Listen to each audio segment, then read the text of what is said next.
வணக்கம், welcome to கிராமத்து cooker. நான் உங்க மயில் பேசுறேன். இன்னைக்கு நாம கம்பு உப்புமா சிறுதானிய உணவு ரொம்ப சூப்பரா ஈஸியா எப்படி செய்யலாங்கிறத பத்தி தான் பார்க்க போறோம். அதுக்கு முன்னாடி நம்மளோட கிராமத்து குக்கர் சேனலை சப்ஸ்கிரைப் பண்ணாதவங்க சப்ஸ்கிரைப் பண்ணிக்கங்க. இப்ப வாங்க வீடியோக்குள்ள போலாம். அதுக்கு நான் வந்து ஒரு அரை டம்ளர் அளவுக்கு கம்பு எடுத்து வச்சிருக்கிறேன். இதை நம்ம அலசி எடுத்துக்கலாம்.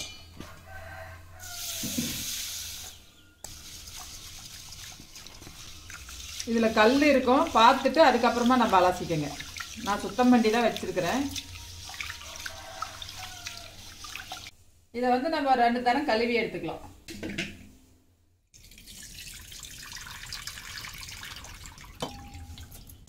இந்த மாதிரி வடி இருந்தால் நீங்கள் வடிக்கங்க, இல்லைனாலும் கையிலேயே நம்ம அரைச்சிக்கலாம் நல்லா.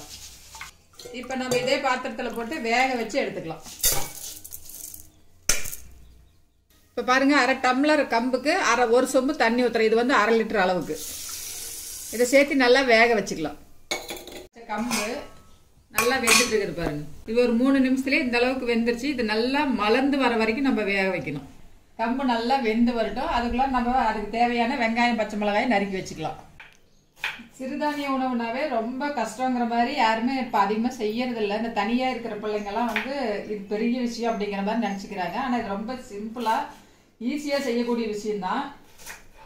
உடம்பு எடை குறைக்கணும்னு நினைக்கிறவங்க இந்த மாதிரி ஒரு வேலைக்காவது ஏதாவது ஒரு சிறுதானியத்தை நம்ம ரெடி பண்ணிக்கலாம். இதெல்லாம் ஒரு 10 நிமிஷம் கூட ஆகாது. ஈஸியாகவும் செய்யறதுக்கு இருக்கும். டெய்லி ஒரு வேலையாவது இந்த மாதிரி நம்ம சிறுதானிய உணவாக எடுத்துக்கிட்டு வந்தோம்னா உடம்புக்கு ரொம்ப நல்லது.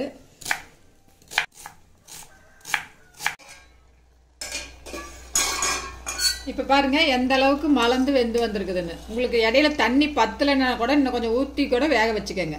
இல்லைனாலும் கம்பு 1 மணி நேரம் ஊற வச்சு கூட வேக வச்சுக்கலாம். இந்த மாதிரி வேகணும். இது குறைஞ்சது ஒரு 10 நிமிஷம் நல்லா வெந்தாதான் இந்த அளவுக்கு மலர்ந்து வரும். இப்போ இதை எடுத்து இந்த இதில் இருக்கிற தண்ணியை வடித்து எடுத்துக்கலாம். நம்ம இப்போ இந்த மாதிரி ஒரு ஜல்லடை வச்சு நம்ம அதில் ஊற்றிக்கலாம். தண்ணி பூரா அதில் இறங்கிடும். நசுக்குனா இந்த அளவுக்கு உடஞ்சி வரணும். அந்த அளவுக்கு நம்ம வந்து நல்லா மலர்ந்து வர வரைக்கும் வேக வச்சு எடுத்துக்கணும். இப்போ பாருங்க, இந்த தண்ணியை நம்ம கீழே ஊற்ற தேவையில்லை. இது கூடவே இன்னும் கொஞ்சம் தண்ணி ஊற்றி தான் நம்ம உப்புமா செய்ய போகிறோம். அதனால் இந்த தண்ணியை நம்ம எடுத்து வச்சுக்கலாம். இப்போ உப்புமா செய்யறதுக்கு ஒரு வடை அடுப்பில் வச்சு எண்ணெய் ஊற்றிக்கலாம். எண்ணெய் காஞ்சிருச்சு. கொஞ்சமாக கடலைப்பருப்பு, கொஞ்சோண்டு உளுந்து பருப்பு. பருப்பு கொஞ்சம் நல்லா பொரிஞ்சு வந்ததுக்கப்புறம் கொஞ்சமாக கடுகு போட்டுக்கலாம். இப்போ நம்ம வெங்காயத்தை சேர்த்திக்கலாம். 2 பெரிய வெங்காயம், சின்ன சின்ன வெங்காயம் தான். நல்ல பெருசாக இருந்தால் 1 வெங்காயம் போட்டுக்கோங்க. 2 பச்சை மிளகாய் இந்த மாதிரி 4 கீறி வச்சிருக்கிறேன். இப்போ இதையும் சேர்த்திக்கலாம். வெங்காயம் பச்சை மிளகாய் நல்லா வதங்கி வர வரைக்கும் நம்ம வதக்கிக்கலாம். கூடவே ஒரு கொத்து கருவேப்பிலை போட்டுக்கலாம்.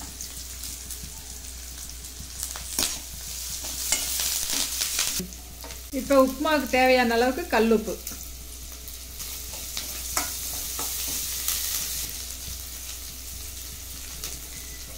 இப்போ நம்ம இந்த கம்பு வடித்த தண்ணி இதில் சேர்த்திக்கலாம்.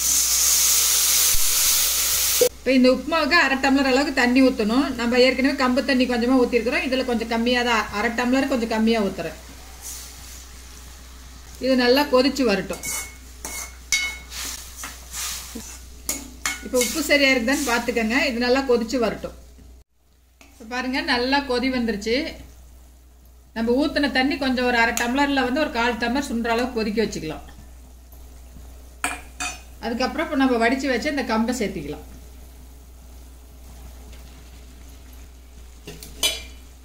இப்போ இந்த தண்ணியிலேயே நல்லா கிளறி விட்டு இந்த தண்ணி நல்லா சுண்டி வர வரைக்கும் வேக வச்சுக்கலாம். அப்போ தான் இதோட அந்த உப்பு காரமெல்லாம் இந்த கம்பு உப்புமாவில் இறங்கி உப்புமா நல்லா பளபளன்னு வரணும். அந்த வரைக்கும் நம்ம வேக வச்சு எடுத்துக்கலாம். இப்போ அடுப்பை கம்மி பண்ணி விட்டு வச்சு இதை 2 நிமிஷத்துக்கு நல்லா மூடி வைக்கலாம். ஏன்னா அப்போ தான் அந்த கம்பில் வந்து அந்த உப்பு காரமெல்லாம் நல்லா இறங்கும். அடுப்பு கொஞ்சம் கம்மியாக வச்சுக்கலாம். இப்போ பாருங்க, 3 நிமிஷம் ஆயிடுச்சு. தண்ணியெல்லாம் நல்லா சுண்டி வந்துருக்கு பாருங்க. நல்லா இப்போ இதை 1 நிமிஷம் நல்லா அடுப்பை அதிகப்படுத்தி விட்டு கிளறிக்கலாம். தண்ணி பூராமே சுத்தமாக வத்திடும். இந்த பச்சை மிளகாய் வாசம் நல்லா கமன்னு இருக்குது கம்போட சேர்த்து. அந்த அளவுக்கு நமக்குது. இப்போ மேலாக நம்ம வந்து கொஞ்சமாக கொத்தமல்லி தழை தூவிக்கலாம். இப்போ எல்லாத்தையும் சேர்த்து நல்லா கிளறிக்கலாம். இப்போ பாருங்கள் தண்ணி சுத்தமாக வற்றிடுச்சு. எடுத்து போட்டால் இந்த மாதிரி உதிரி உதிரியாக வரணும். இப்போ நம்ம அடுப்பு ஆஃப் பண்ணிக்கலாம். சூப்பராக மணக்குது. இது சாப்பிட்றதுக்கும் ரொம்ப டேஸ்ட்டாக இருக்கும். அதிகபட்சம் ஒரு 10 நிமிஷத்தில் இதை நம்ம செஞ்சிடலாம். உடம்புக்கும் ரொம்ப நல்லது. இது வந்து உடல் சூடு இருக்கிறவங்க இதை ரெகுலராக நம்ம எடுத்துக்கிட்டு வந்தோம்னா சூட்டை கம்மி பண்ணி உடம்ப ஒரே நிலையில வச்சுருக்கோம்.